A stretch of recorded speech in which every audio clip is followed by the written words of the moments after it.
बारे में चर्चा करेंगे। ठीक है, जैसा कि पहला क्वेश्चन जो है आपकी स्क्रीन पर आ गया होगा।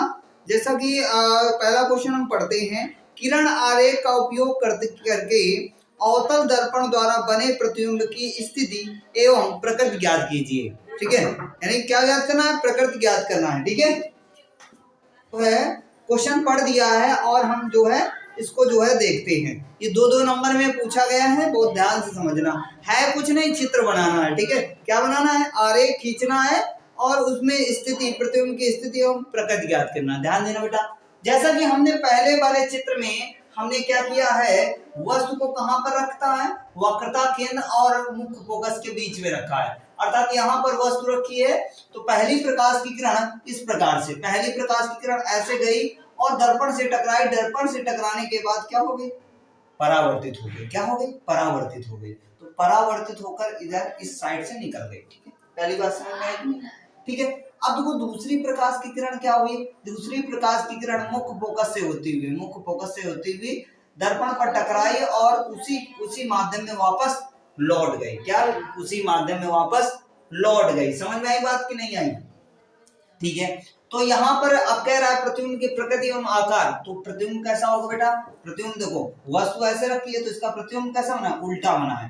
तो यहाँ पर लिखेंगे क्या? वास्तविक प्रतिबिंब, वास्तविक लिख देते हैं। प्रतिबिंब वास्तविक, पहले नंबर में लिखना है वास्तविक उल्टा, और वस्तु से क्या होगा बेटा? वस्तु से बड़ा। वास्तविक उल्टा वस्तु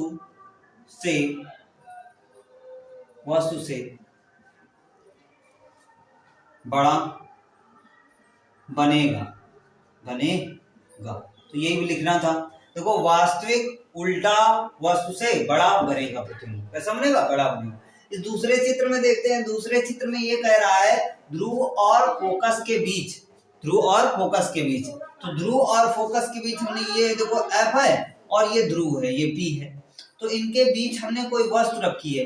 जैसा कि देख पा रहे हो ये AB कोई वस्तु रखी है।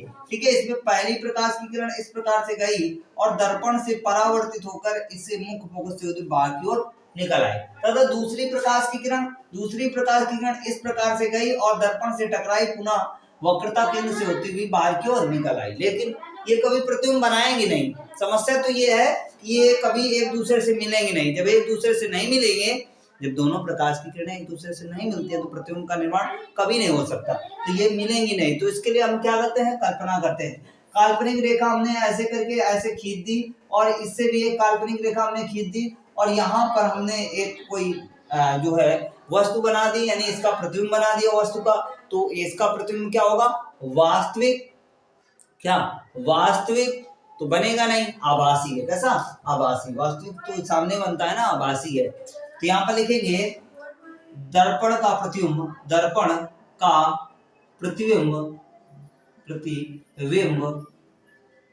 आभासी सीधा तथा वस्तु से बड़ा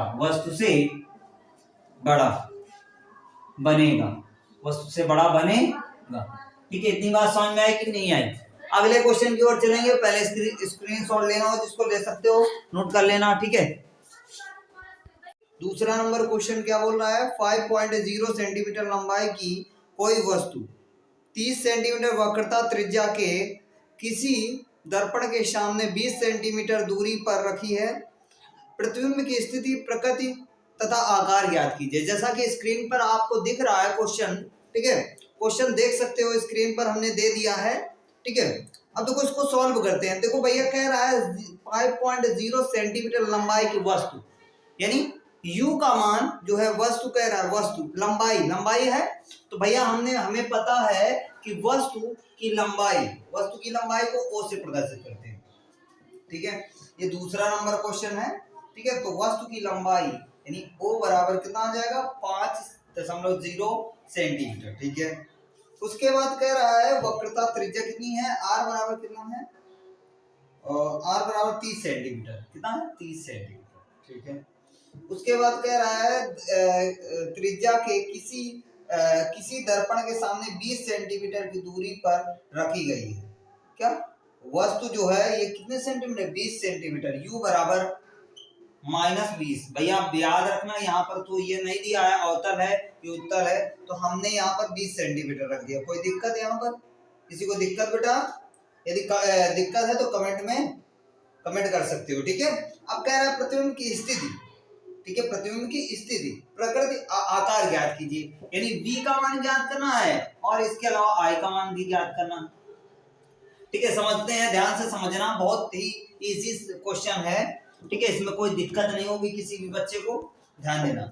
हमें देखो वक्रता त्रिज्या पता है, तो वक्रता त्रिज्या r बराबर इतना दिया हुआ है, तो f का मान इससे निकाल देते हैं। एक फार्मूला होता है f बराबर r/2, ये फार्मूला पढ़ा है सभी बच्चों ने, बताया था, ठीक है।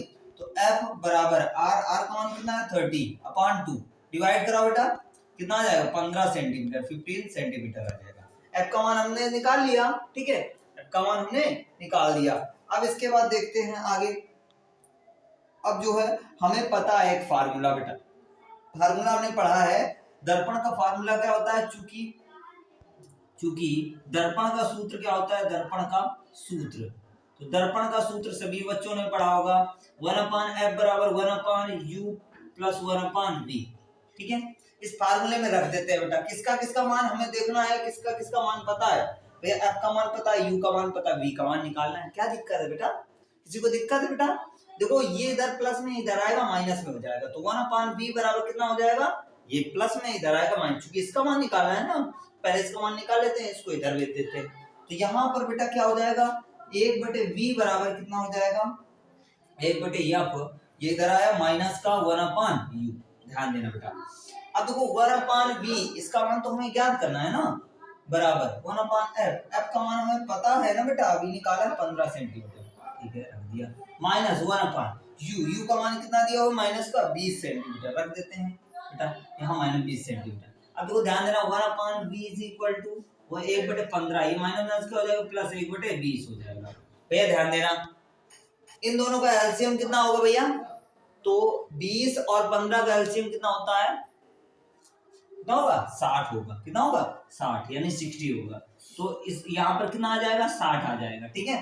तो 60 आया भैया, तो यहाँ पर 15 का पारा कितनी बार पढ़ेंगे, 60 आ जाए, 15 चौको 60, ठीक है। इसके बाद प्लस 20 दिया है 60, तो ये तीन कितना हो गया 7, अर्थात कहने का मतलब ये है 1/v बराबर कितना आया 7/60, कितना है 7/7। इतनी बात क्लियर हुई सबको बेटा, सभी बच्चों को इतनी बात क्लियर हुई, इतनी बात सभी बच्चों को क्लियर होनी चाहिए, ठीक है। अब देखो उल्टा करो इसको, v का मान निकालना है तो 60/7 हो जाएगा, इतनी बात क्लियर, ठीक है।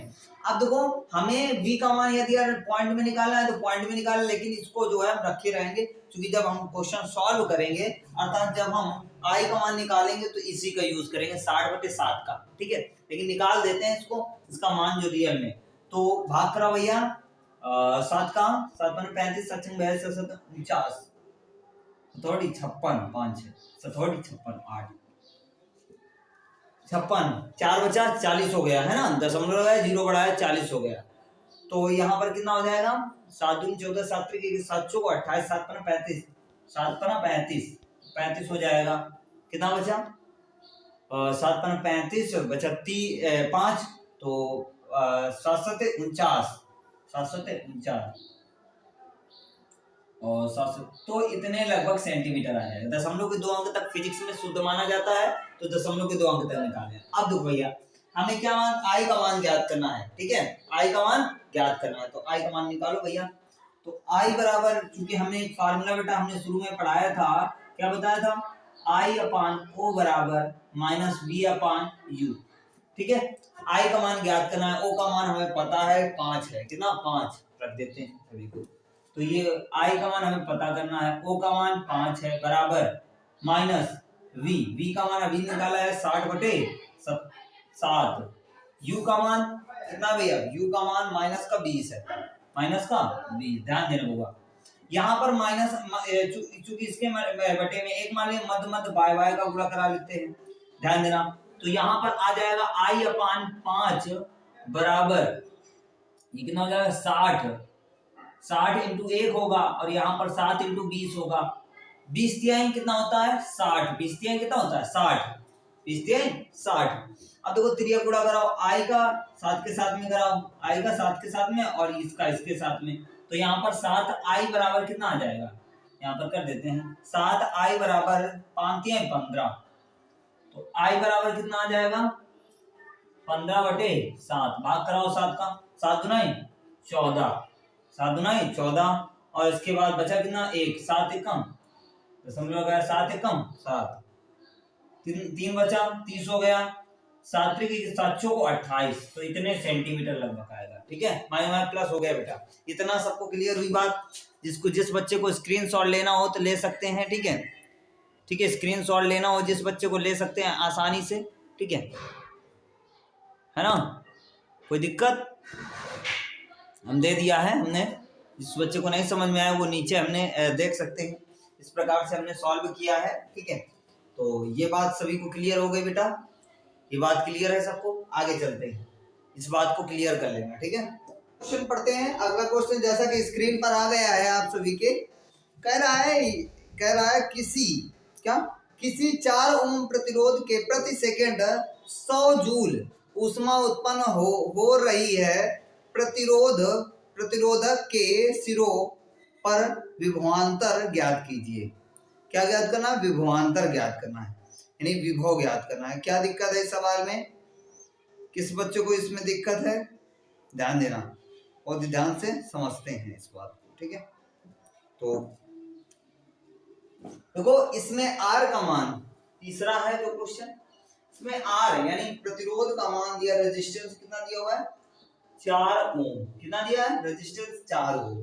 ठीक है, उसके बाद जो है एच का मान कितना दिया है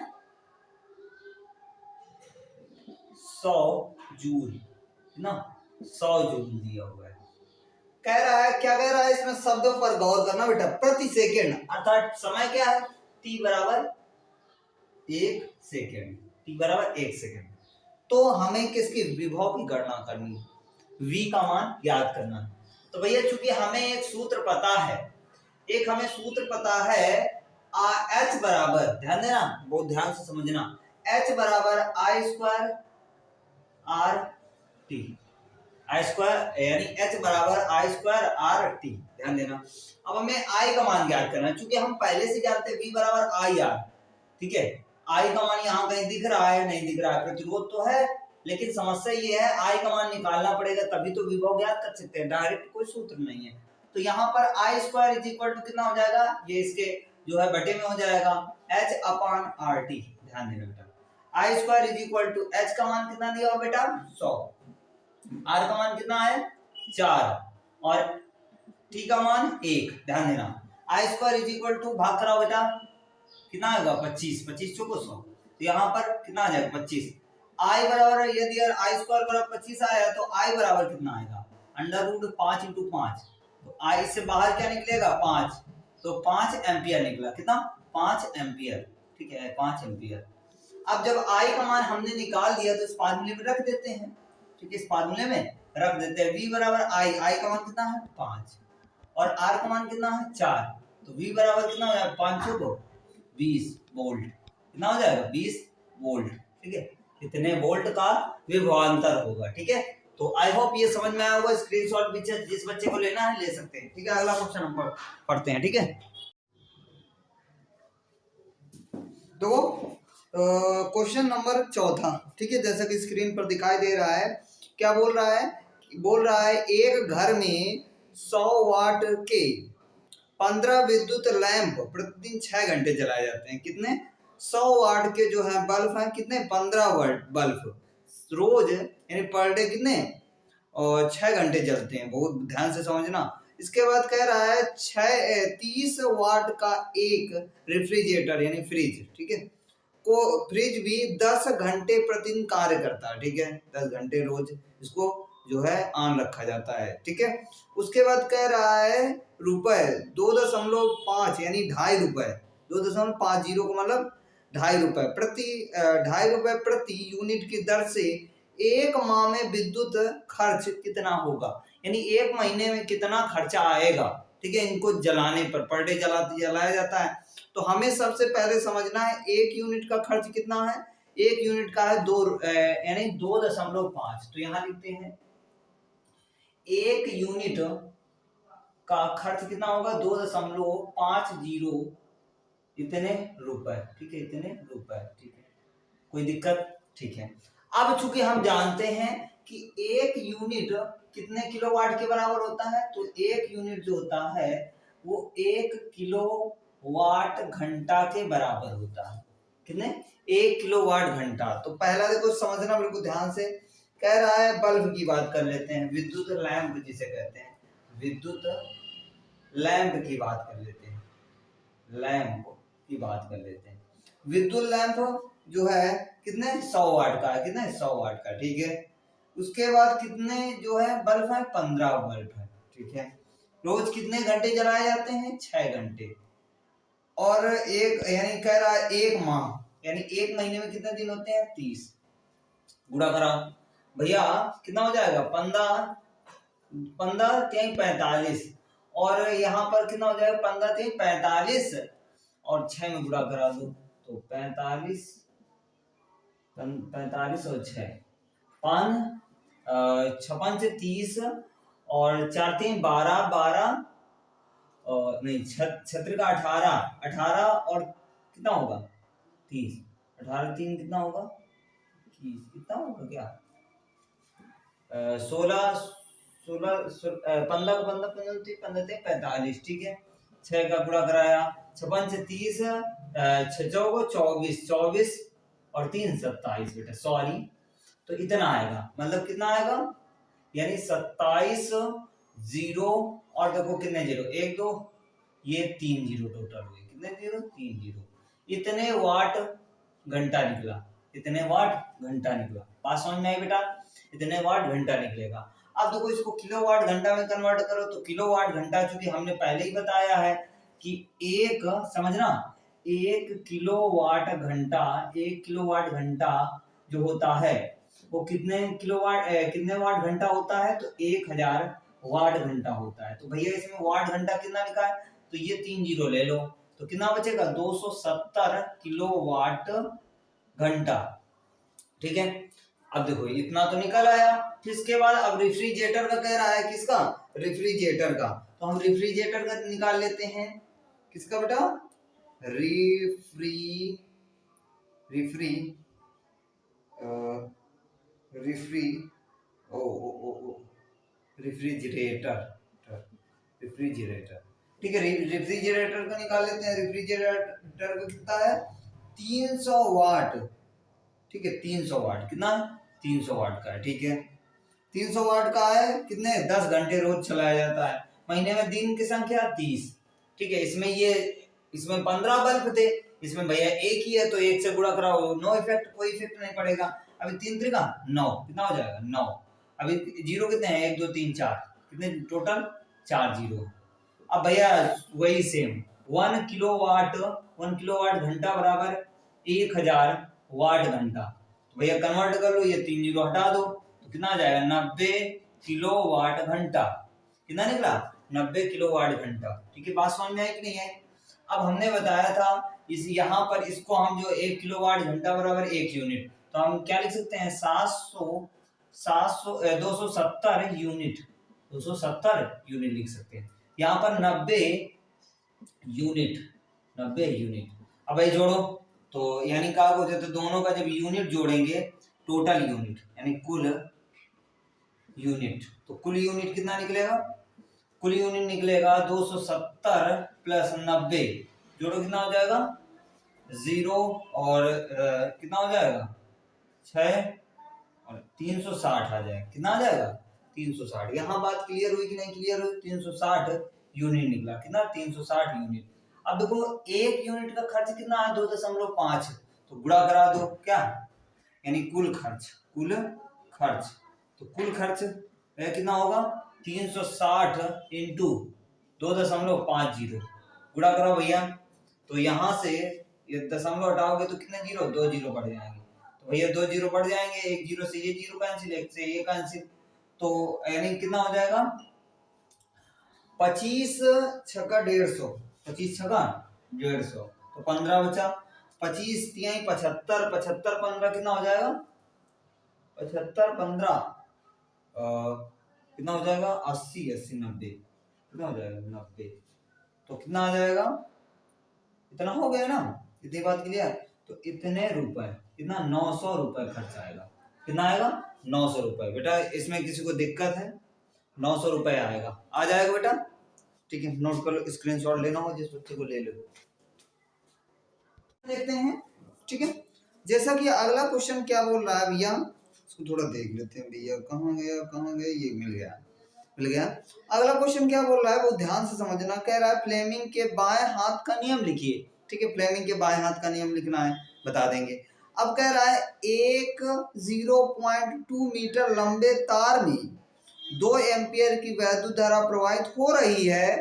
तार को देखो 0.5 दिया है, तो इसको सुधार लेना, इस क्वेश्चन को 5.0 कर लेना, यहाँ मिस्टेक है, ठीक है तो हम शायद में नीचे मिस्टेक्स को सुधार देंगे। न्यूटन प्रति एम्पियर मीटर के एक समान चुंबकीय क्षेत्र की दिशा में 45 अंश के कोण पर रखा जाता है। तार पर कितना बल कार्य करेगा, ठीक है ये पढ़ देंगे बाद में। पहले हम देखते हैं फ्लेमिंग के बाएं हाथ का नियम, ठीक है फ्लेमिंग के बाएं हाथ का नियम क्या होता है इसको समझते हैं। यदि अगर हम अपने बाएं हाथ को इस प्रकार फैलाएं, हम अपने बाएं हाथ को इस प्रकार फैलाएं कि यानी जो तीनों उंगलियां हो एक दूसरे के से लंबवत हो, लंबवत करने का मतलब 90 डिग्री का कोण बनाए, ये एक दूसरे से, ये 90 डिग्री का कोण, ये 90 डिग्री का, अर्थात 90 डिग्री का कोण बनाए यानी लंबवत हो, ठीक है लंबवत हो। तो जो अंगूठा होगा वो बल की दिशा को प्रदर्शित करेगा, और जो ये तर्जनी उंगली होगी ये चुंबकीय क्षेत्र की दिशा को प्रदर्शित करेगी,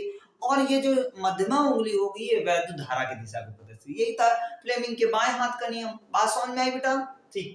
अब देखो सवाल पढ़ देते हैं, सवाल को हम जो सॉल्व करते हैं भैया, तो ध्यान देना इसमें देखो एल का मान, यानी सपोज करते हैं ये कोई तार है, ठीक है तार की लंबाई यानी एल बराबर कितना दिया हुआ है, एल बराबर दिया हुआ है 0.2 मीटर, ठीक है 0.2 मीटर, कोई दिक्कत, ठीक है। उसके बाद कह रहा है 0.2 मीटर, उसके बाद एम्पियर यानी वैद्युत धारा आई बराबर कितना है 2 एम्पियर, कितना हिंदी में लिखते हैं भैया तो दिक्कत हो जाएगी, एम्पियर 2 एम्पियर, ठीक है कोई दिक्कत नहीं। उसके बाद देखो यानी बी का मान दिया है 5.0 कर लेना, ठीक है क्योंकि ये मिस्टेक है इसमें, न्यूटन बटे एम्पियर मीटर, क्या एम्पियर मीटर, ठीक है।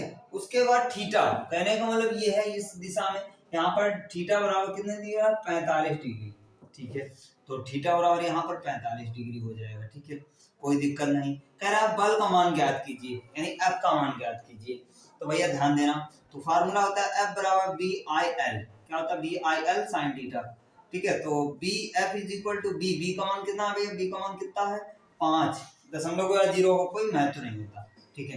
आई का मान कितना है भैया 2, एल का मान 0.2, ठीक है साइन 45, थीटा का मान 45 अंश, ठीक है रख देते हैं सबकी वैल्यू इधर लिख देते हैं, ठीक है। एफ यानी 5 दूनी 10, कितना हो गया 10 गुणे 0.2 साइन 45 का मान अंडर 1/√2 होता है, ठीक है तो ये कितना हो जाएगा एफ बराबर 10 इंटू 0.2 इंटू 1/√2, ध्यान देना अरे इसका 45 साइन 45 का मान कितना होता है, यहाँ लिख देते हैं साइन 45 अंश बराबर 1/√2, ठीक है कोई दिक्कत, ध्यान देना।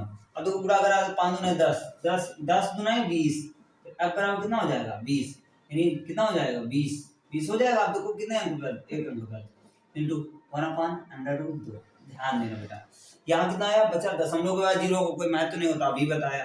एफ बराबर कितना आ जाएगा 2 इंटू 1/√2, ध्यान देना बेटा इस 2 को हम क्या ऐसे नहीं लिख सकते, √2 इंटू √2, मैथ में पढ़ा होगा बाबू सभी लोगों ने, ठीक है तो ये देखो 2 से √2 कैंसिल हो जाएगा, बचेगा एफ बराबर बचेगा √2, तो एफ बराबर √2 का मान कितना होता है 1.414, मात्रक क्या होता है बल का न्यूटन, तो यही तो निकालना था हमें, कोई दिक्कत बेटा, कितना सरल था। स्क्रीनशॉट लेना हो जिस बच्चे को ले सकते हैं, ठीक है। आगे बारे में, ठीक है। उपखंड खा में निम्नलिखित यौगिकों के संरचनात्मक सूत्र लिखिए, जिसमें से पहला है मेथेनल, ठीक है। मेथेनल का संरचनात्मक सूत्र क्या होता है, प्रोपाइन का सूत्र क्या होता है, पेंटेनोन 3 का, ब्यूटेनोन 2 का सूत्र क्या होता है, तो समझते हैं। मेथेनल की हम बात करते हैं तो मेथेनल जो होता है वो कार्बन जो होता है वो डबल बॉन्ड O से जुड़ा होता है और सिंगल बॉन्ड H और एक और सिंगल बॉन्ड S से जुड़ा होता है। इस प्रकार से संरचनात्मक सूत्र होता है और इसका सूत्र होता है HCHO, ठीक है। तो इस प्रकार के संरचनात्मक यानी कार्बन सिंगल बॉन्ड के साथ में जो है हाइड्रोजन को जोड़ा गया, दूसरे हाइड्रोजन को सिंगल बॉन्ड से कार्बन से जोड़ा गया और कार्बन को यानी ऑक्सीजन को डबल बॉन्ड O से जोड़ा गया है। इतनी बात क्लियर हुई। उसके बाद प्रोपाइन की बात कर लेते हैं। प्रोपाइन में जो है टोटल कार्बन कितने हैं बेटा, तो 3 कार्बन हैं, ठीक है। तो जिसमें से एक कार्बन को हमने सिंगल बॉन्ड S से जोड़ा है, फिर इसके बाद इसको भी S से जोड़ा है, इसको भी S से जोड़ा है और इसको यानी जो है C से जोड़ा है। इसके बाद डबल बॉन्ड C, उसके बाद माइनस, तो इसमें यानी इसका कोई जानकारी नहीं है, इसके बारे में जो है तो बता देंगे पर चलो। तो यहाँ पर क्या हो जाएगा, C हो जाएगा, सिंगल बॉन्ड H हो जाएगा। तो इस प्रकार के संरचनात्मक सूत्र होगा। उसके बाद पेंटेनॉन 3 की बात कर लेते हैं तो इसका फार्मूला होता है C5H10O होता है। तो हमने इस प्रकार से यानी संरचनात्मक बनाया है C, ये देखो C 1 2 3 4 5 टोटल 5 है। इस कारण से तो हमें पता होना चाहिए किसके लिए क्या होता है। जब एक कार्बन होता है, ध्यान देना, एक कार्बन हो तो एक कार्बन के लिए मोनो बोला जाता है, क्या मोनो। दो कार्बन के लिए डाई बोला जाता है, 3 कार्बन के लिए ट्राई बोला जाता है, 4 कार्बन के लिए देखो जैसा कि 4 कार्बन है 1 2 3 4 तो इसे क्या बोला जाएगा, ब्यूट बोला जाएगा। क्या बोला जाएगा, ब्यूट, ठीक है। उसके बाद 5 कार्बन पेंट बोला जाएगा, क्या पेंटा या पेंट, ठीक है, पेंटा, जैसा कि हमने ये पेंटा का यूज किया है, ठीक है। तो यानी पेंटा, ठीक है। तो 5 कार्बन तक के हमने ये बता दिया। एक में मोनो जैसे CO, तो कार्बन मोनोऑक्साइड जो धुआं होता है उसका सूत्र क्या होता है, CO, तो उसका होता है CO, तो कार्बन मोनोऑक्साइड बोला जाता है। CO2 यानी कार्बन डाइऑक्साइड बोला जाता है। CO, ठीक है, CO2, CO3 carbon trioxide, CO4 carbon ब्यूटाऑक्साइड, ठीक है। 5 हो तो कार्बन पेंटाऑक्साइड। इसी प्रकार से होता है बेटा। यहाँ इसके जो स्क्रीनशॉट लेना हो जिस बच्चे को ले सकते हैं, ठीक है, स्क्रीनशॉट ले सकते हैं। सभी बच्चों ने स्क्रीनशॉट ले लिया होगा, ठीक है। तो यहाँ से जो है हम इस बात को समाप्त करते हैं, ये सेशन समाप्त करते हैं। अगले सेशन में हम लेकर आएंगे और जो है केमिस्ट्री का कुछ भाग बचा है और इसके साथ साथ बायोलॉजी का जो भाग बचा है सारी चीजें क्लियर करवा देंगे, ठीक है। तब तक के लिए धन्यवाद और दोस्तों के साथ में शेयर करते रहिए। जैसा कि एग्जाम शुरू हो चुका है, ठीक है। तो जय हिंद, जय भारत, बाय बाय।